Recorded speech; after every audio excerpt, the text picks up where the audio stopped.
Hello friends, I'm Amit Parakh.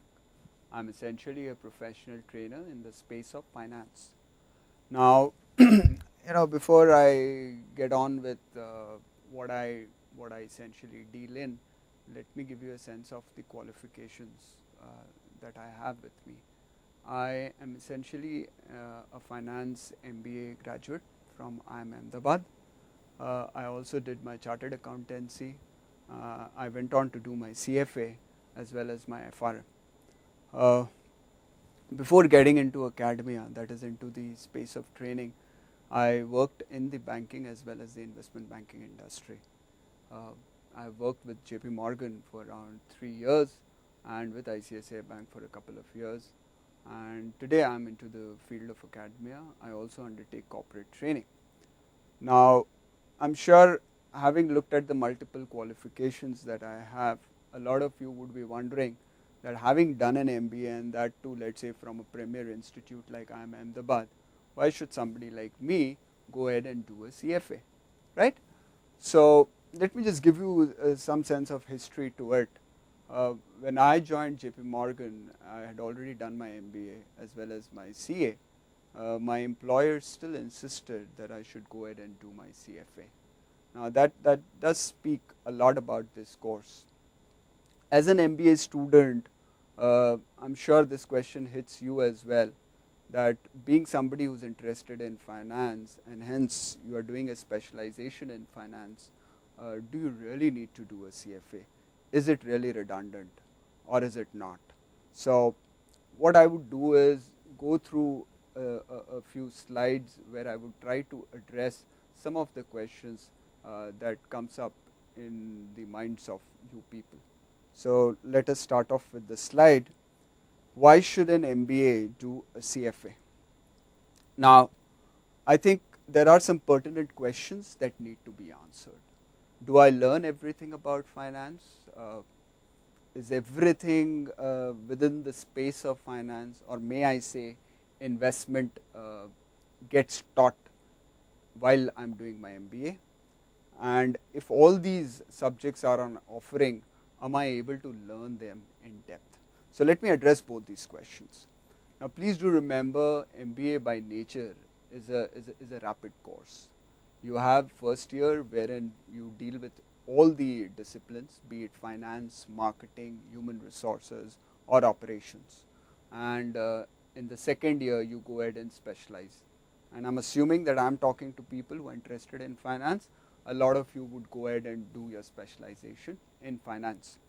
Now, even if you decide to specialize in finance, uh, be sure that you're not going to have all the electives that you would like to have.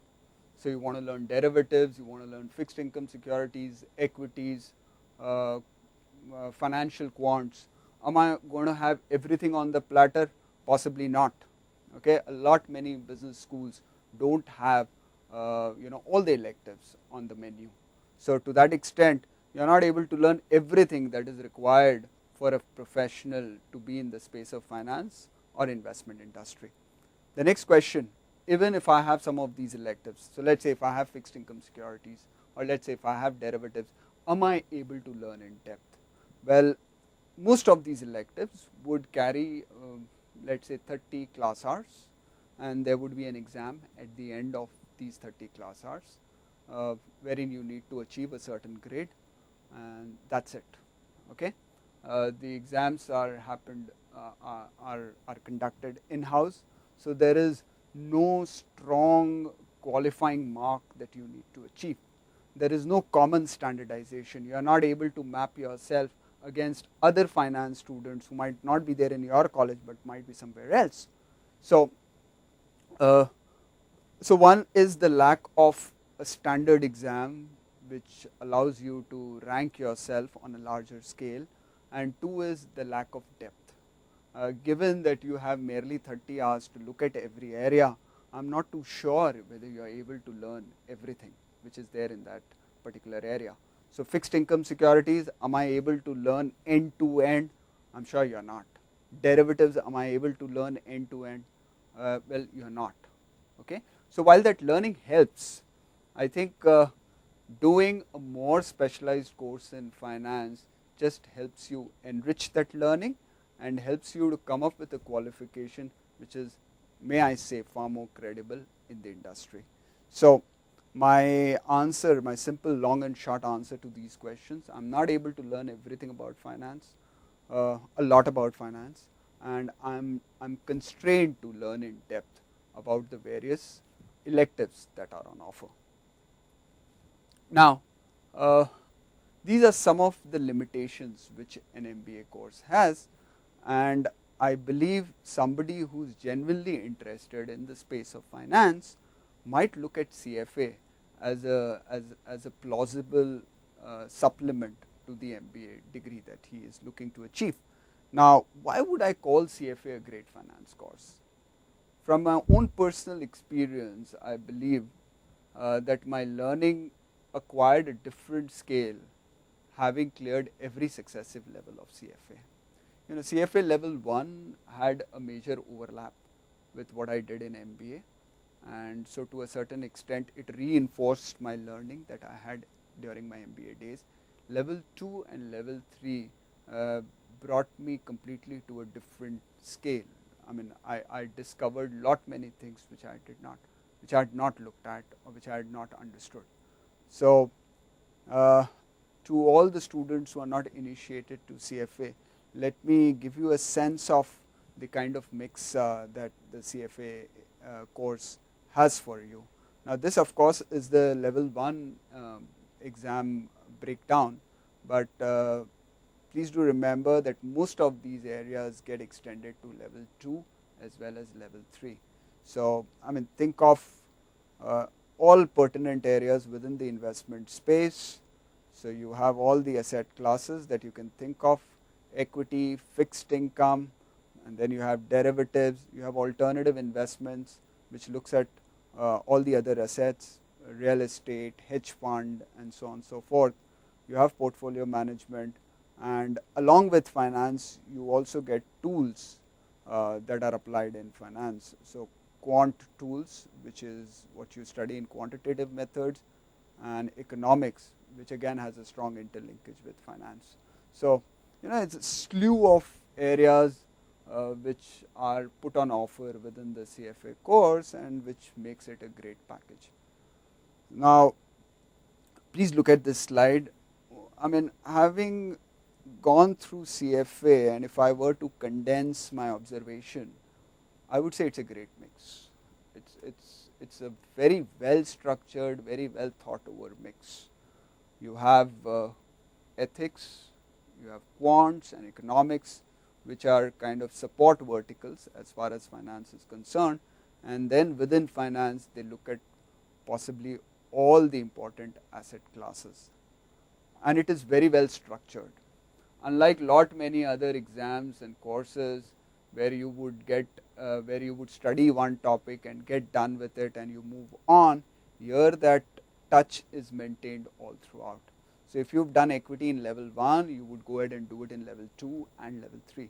So, in fact, all the areas, and that we had seen as a breakup in one of the slides, these areas continue to be a concurrent feature, be it level 1 or level 2 or level 3. So, that continuity is maintained and the relevance of that particular topic stays on all throughout the course. So, you don't divorce yourself. So, I've done equity in level 1, and if I don't see it in level 2, level 3, by the time you would have done level 3, I mean, it's well past your memory, but that is not so. So, it's very well structured, and trust me, I mean, I would suggest that some of you should go ahead and just take some of these mock papers of CFA, and you will yourself come to know how interesting the course is. I mean, some of the finance students, you will be in a position to appreciate the quality of the questions that come into the paper. I think they set new levels of challenges for you guys who are genuinely interested into finance, and I would suggest some of you should simply look at some of these papers and you yourself would summarize it to be very, very interesting. So, my experience has been that it's an intense course, it's a very well structured course, and if you do it in the right spirit, it comes across as very, very interesting. I think one of the other merits of this course is that it is a flexible course. You can very well do it alongside your MBA. If you happen to be a working professional who's already done his MBA, again, you can very well go ahead and do your CFA. So it really doesn't cannibalize what you're doing currently. It's essentially a self-study format. So even if you need to seek some assistance, you could join one of the training providers, take the requisite number of classes, sit for the exam, as in when you think it's the right time for you, sit for it and try and clear it. The timings are level 1, they happen twice a year, level 2, level 3, they happen once a year. But the point that I'm trying to make is it's not time bound. You need not do it in 3 years. If you think you're very well prepared for level 1, you go ahead and take it. Level 2, you can give it a gap of 1 year and then go ahead and take it. So it's something that you can do alongside your current occupation and very well accomplish it to your convenience. Another concern that you might have in your mind is how well recognized is the CFA course in the industry. Now, trust me, when you have an Ivy League investment bank suggesting its employees to do a CFA, in spite of the fact that some of these employees have a very illustrious background, it is only indicative of the fact that this course carries a lot of weight within the investment industry. It's a global course. One major advantage that you have is it's a globally recognized course, and it gives you that geographical mobility in case if you want one. So you can very well do your CFA in India. You are taking the exam with your counterparts in other in the other regions of the world. You can achieve your qualification and you are eligible for job not only within India but in APAC, Europe, US. So it gives you that mobility. If I have done my MBA from an institute XYZ, it's very difficult for me to sell this qualification somewhere else in the world, no matter how well have you done it.